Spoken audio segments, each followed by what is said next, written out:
Hey everyone, welcome back to Play Casket with your wonderful hosts, Paraka the Goblin. And Ghost, your co-host. And as well, Rusty Bones.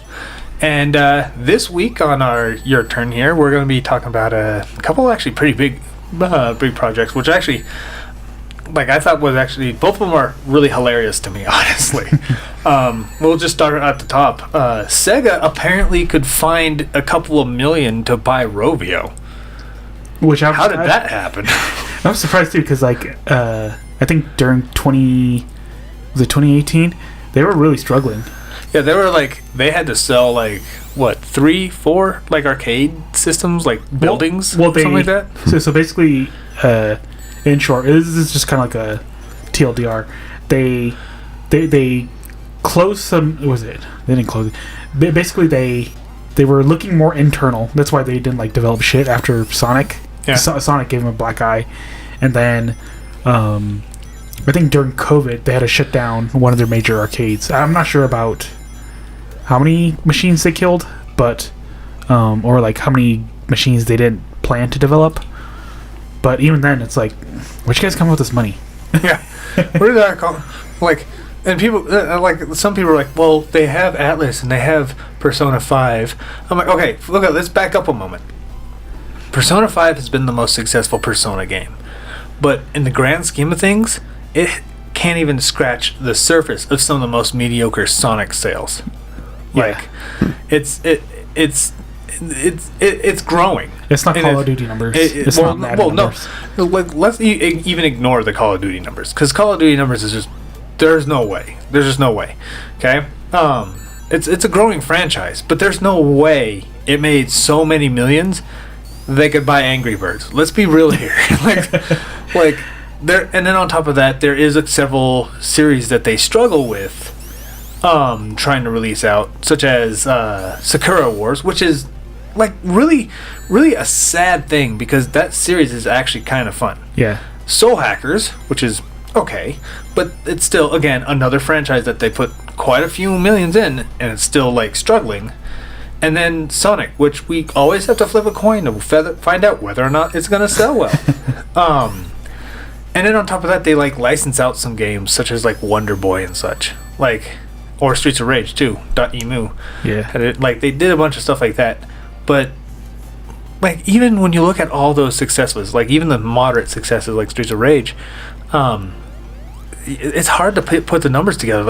Literally, it has to be a cavalcade of not having to develop anything, selling arcades, and then having a pretty decent, good sales track record from 2017 onward. So it had to happen even before that struggle moment where things were starting to have a good momentum. Maybe Yakuza is just more popular than we actually think it is. I don't know. I have not seen a single soul talk about Yakuza, ever. I'll see some weebs talk about Soul Hackers, and I look at the sales, I'm like, you two are the only two I probably know in the state.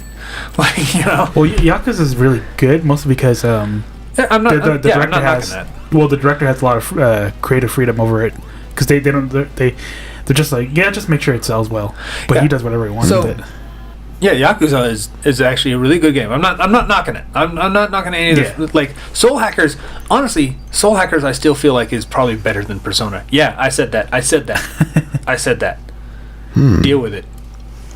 Maybe producing and making all these Yakuza games, they're kind of putting that to practice and making money in the not so legal way. Maybe they're not working with Nintendo anymore. They're working with Sega. I see that. That makes more sense than anything else we're trying to think of. Let's be real. Well, it's just kind of weird how what do they see in Angry Birds and Rovio? Sonic collabs. That's the only thing I can think of. No. Rovio is actually really, really popular, especially with Angry Birds. Is really popular in a lot of European countries. I also think that a lot of Sega's mobile efforts are garbage. The only thing that's even remotely successful, and it's not even you can't even call it a mobile success, is the Sonic Endless Runner. Yeah. That's it. That's literally it. Everything else, you could say, oh yeah, they have those mobile games, but they they lost more money than Nintendo has earned off of Dragalia lost. Oh, So, wow. like, off those mobile games, right? So, them buying Angry Birds is like them buying success on mobile games. It's like Microsoft buying literally anyone else that has a harassment suit. They're like, oh yeah, we have all these IPs. Look how cool we've made all of these IPs. You know, Starfield. Yeah, that's totally a Microsoft game, guys. You know that they're buying their success. That's Yeah. basically what's going on. That's what exactly Sega's doing. Like, they cannot, even with their successes, with like Persona and Atlas games and stuff, and how Sonic Frontiers is doing exceedingly well. None of their other games, like even the games that are deemed as like classic, really good games, like Skies of Arcadia and Nights into Dreams and stuff, they don't sell. Like, as much as people are like, man, Samba de Amigo, amazing, I'm excited it's coming to the Switch. It's not going to sell. It's just not going to sell. Especially when it's releasing a week before Zelda. That's bad. Or a week after. It's one of the two. Still stupid, regardless. But, like, when you look at it, like, all these ones that people keep saying are some of Sega's best, look at the sales. They're not. Yeah. They're not. Well, even Phantasy Star, like, they expected to be this huge breakthrough thing, and they kind of landed on it flat on its face. It took off when it was like Phantasy Star Online, but then when they went into the traditional mobile MMO formula, it did not adapt as much. Yeah, like everyone else was like, why doesn't it not play like the other two? It's because they're trying to do something new, and they just could not adapt it very well. I mean, I don't hate it because I had a chance to play it too. It's pretty decent, but Yeah, it's like I don't see myself doing this for like 200 hours. Yeah, well, when you think about it too, like most MMOs right now, like a lot of people, like for now, the only reason why World of Warcraft even exists still to this day is how much sunk cost people have done. Yeah. Because back in the day, difficulty was based on the time put into the game. You had to, because honestly, a lot of people, when World of Warcraft Classic came out, I got a lot of hate because I said it's going to be wasted. It's not hard. Classic is not hard, and I had people like threaten me, you know. And I was like, it's not, and it will never capture the same amount of awe that you once had. It won't, and it like Ragnaros in the first raid will probably be downed in like a couple of weeks. And it was, with less than 60 people. And several of them weren't even max level. Why? Because everyone was already well aware of all the mechanics. If you're already well aware of all the mechanics, and you've done far more complicated mechanics in an expansion later, and even further in where you got even more elaborate ones, this would be a cakewalk. But because so much time has been put into each one and such, you see that time spent as difficulty. And now, for a lot of people, they're like, if they walk away from WoW, they're walking away from MMOs. Period. Yeah. They're not going to try to start fresh again. I threw 1,000 hours and $1,000 into this thing. I can't leave now.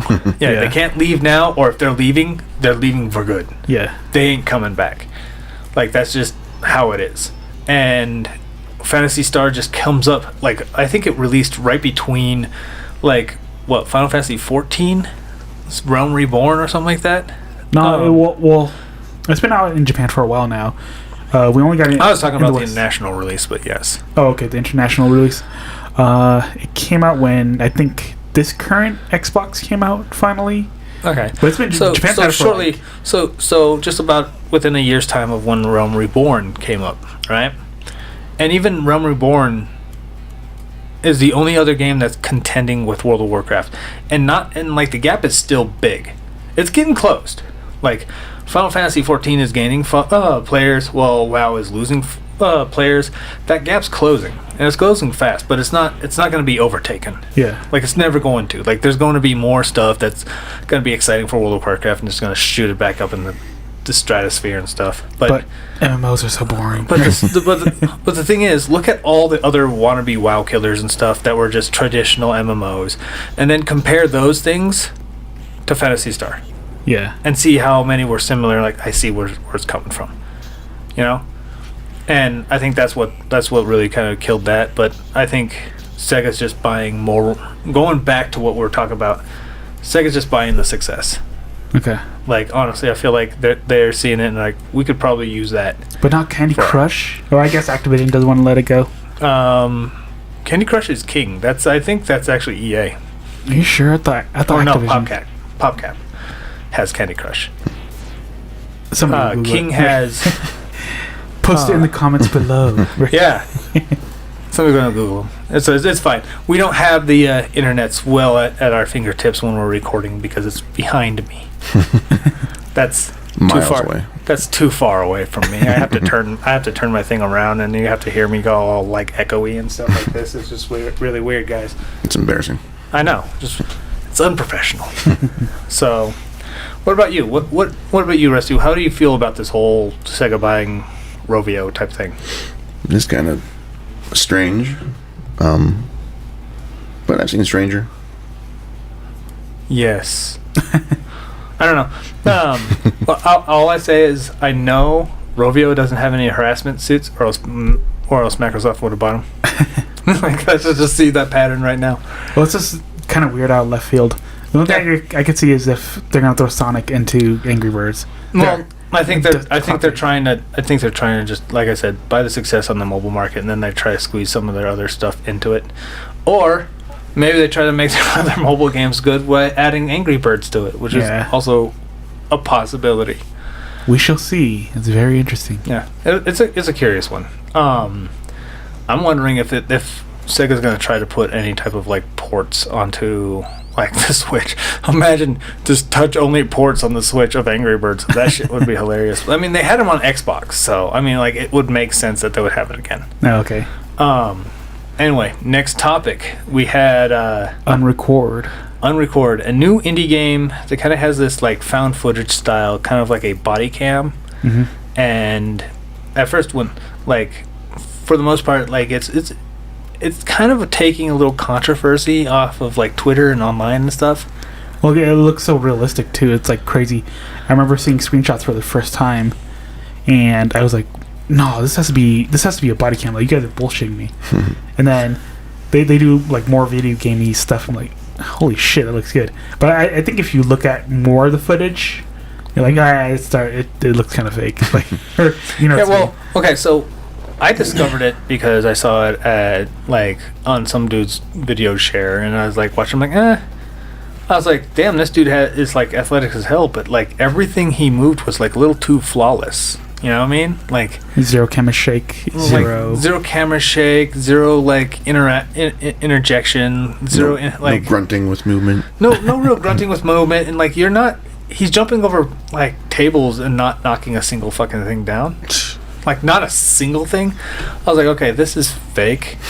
And then I'm like, this is probably just a tech demo or something. Like, I've seen plenty of. I have a lot of indie stuff. I've seen plenty of like weird tech demos of what things can do, such as like special effects and stuff like that, which I think is really cool. So obviously, I made that assumption because it's part of my feed. It would make sense. A little later on, I started seeing people complain about it. I'm like, what the hell? And then I find out it's an actual game. I'm like, oh, okay. So it's a game. I'm not like, I'm going to start with my opinion at least, because apparently I like doing that. But I'm not too fond with it. And it's not even like with the same reasons. Like, there's a lot of people complaining about it because people wanted it for like a found footage body cam horror game, which I could see the implications with it. Doesn't need to be horror. Like everything always has to be horror when it's, oh my god, it doesn't have to be. And then like, because it's like you play as a cop, there's a lot of people on Twitter like, ACAB, and that you guys just propagate the thing that all cops are good, and like all this weird political activist mumbo jumbo. And what I think was really hilarious was like reading some of those really cringe comments was, first of all, commies are stupid. But second of all, even, let's put it this way, even if the guy wanted to make a political statement, he could easily, like with cops and all that, even if it's trying to make him into a villain, he can easily make that statement very subtly, well, for people playing the game. and make you just kind of feel dirty playing that character and stuff without any like stupid exposition where everybody's like, remember, all cops are bad, and like it's just all stuff Turns to the camera. yeah, and like you just shoot one black guy and he's like, I can't bleed, and then suddenly like the screen goes black for 8 minutes and there's like, remember what happened. And like no, we don't need that exposition. You can literally just like have him like caught in a point where he has to kill like or you as the player is forced to kill like an innocent, and that's like, oh, you know, and I can see that, right? It can be nuanced, just like real life. Very nuanced. Like it would be a really good, like, powerful message if you wanted to go that political angle, you know. And so when I was reading, I'm like, yeah, they could easily do something like that. But for me, like, it's fine for people to do a tech, like, it would make sense for a game to have found footage body cam when you're like a SWAT team member or a cop. So it makes sense that he defaulted to that. It's just simple Occam's razor type of mentality thinking when you're making a game like that. But I'm more surprised it hasn't already been done. Like to this level, you would think that somebody would have done it by now. Like with the fact that we had Cloverfield and Blair Witch and like other weird found footage movies out there. We've had people try to simulate found footage, but like the most garbage ways. You know?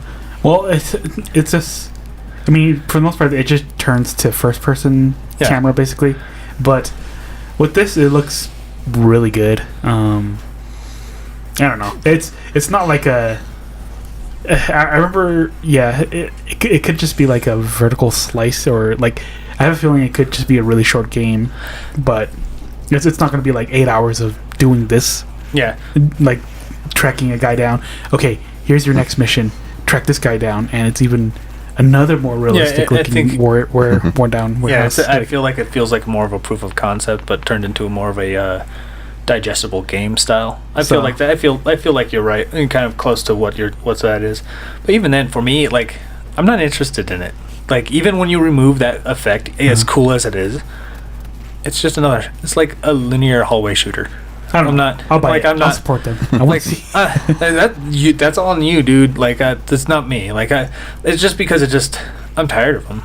Like, I've seen them so much, you know, like first-person shooters and various first-person horror games and stuff like that. I got tired of seeing them, you know. So that's just me, you know. It's whatever they can do. They're allowed to do it, but like, I'm not hurt that they're doing a body cam cop thing. Maybe they're just starting simple with this concept. And then they'll branch off if it does well and do horror, whatever. Yeah. Or I could even see them like keeping with the cop thing and just going far more like in like a wartime. I could see that, something like that. You know, like you're playing as a SWAT team member and there's like some kind of terrorist attack or something. I could see something like that. Or they could throw a curveball and do make it supernatural. Yeah. Just have a weird George Floyd dragon come out. And just be hilarious. So something kind of like what is it? Not Heavy Rain, but what was his other game? Not Heavy Rain. Detroit Become Human? No, not Detroit Become Human. It was before that. Okay. Whatever that. But it was basically like it was a murder story, but there's like a little bit of a cult in it. I'll post it right here once I Google it. But it's this game, right there. We're learning editing, guys. It's great. but basically, it starts off with like a murder case, and then like the main character murders somebody, and you're like, what the hell? And then you play the cop. You're tracking down who murdered him, and it turns out to be like this weird cult type of Indigo Child. That's the name of the game. Damn it. I'll still edit it. You'll still edit it. There'll be some like gameplay footage or some bullcrap. Was it Indigo Just edit Child? in. He figures it out in 3, 2, 1. But yeah, Indigo Child. It was like it's like a cop mystery, and then it becomes like this huge occult thing. Thriller. Yeah, it's really that's cool. Like I like concepts like that. I can appreciate concepts like that, but sometimes execution just looks like it's planned. Yeah, like Detroit Become Human and Heavy Rain just look so, and like even Square Enix's Life is Strange. They're just so human. I'm like, I can't care. Like you play when you play we talk about human like problems all the time. I don't want to see it in my video games. You know what I mean? Like we see it all the time when we're online, and we see all the weird sharing of stupid stuff on social media. I don't need to play it too. You know, like that's just me though. But as far as like this concept, how do you guys feel about it? Like obviously you're gonna buy it. I'm probably gonna not. What about you? You gonna buy it, Rusty? I have to see the rest of it. Okay. What they should do is body cam Angry Birds. There we go. We're gonna blend. We should have had that segue. We're just gonna, it's gonna merge together. Sega's on top of it. Mobile, and it's a mobile game. You just slide it in your pocket and you just become your own body cam. I like it. It's working. It works out. We're doing it. Hell yeah. But yeah. No, it's. The only thing is really the first thought I thought was like, hasn't this been done before? And I literally did a Google. No. Like, Really? There's been stuff that wanted to do a found footage thing, but it's been like it was so executed so poorly. Mm-hmm. It's basically just traditional first person shooter with a filter, like a VCR filter. Yeah, that shit's annoying as hell. Like that's it. Well, like, sometimes you're just like, can I just turn this fucking thing off? Like Backrooms. Backrooms is one of them that does that. I'm like, Yeah. and people are like, oh, it's so scary. Backrooms is boring. Whoever thinks that game is great needs to like rethink everything about themselves. Like every single thing. Like even the way that you poop, you gotta just rethink it. Like because it's just you thought of everything wrong. Well, I didn't like the horror aspect of that because it was this kind of like you're in this area and it's like really weird, but Right. kind of calming. And then they're like, "Oh, but you're chased down by a monster." It's like, and you need to defeat the monster. Like, no, not really. You're just wandering a weird room. Like, why does it always have to have a monster in Well, it?